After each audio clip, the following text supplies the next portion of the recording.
In this video, I'll walk you through how to download and install Anki on your Windows computer.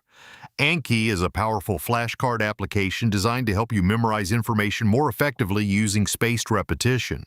It's widely used for studying languages, medical school content, exams, and general learning. Even if you've never used Anki before, the setup process is very simple. Let's get started. Begin by opening your web browser. Go to your preferred search engine and type Anki official website. From the results page, open the official Anki website. Once you're on the home page, look for the download section. The Download Anki button gets you there. Choose the Windows version of Anki. The installer file will begin downloading automatically. After the download completes, start the installer. If Windows asks for permission to continue, click Yes. You can keep the default installation location unless you want to install it somewhere else.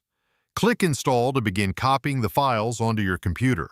The installation process should only take a few moments. If a console pop-up appears for you too, press Enter.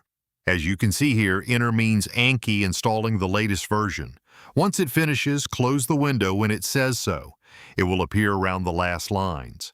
Anki should now launch automatically. When opening the app for the first time, you may be asked to choose a language. After that, you'll arrive at the main dashboard.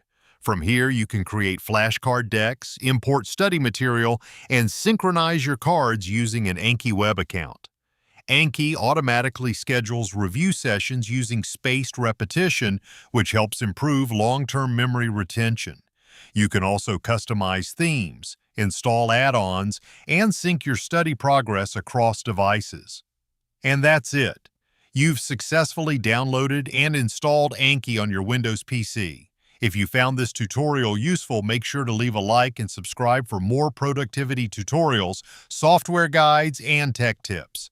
Thanks for watching, and I'll see you in the next video.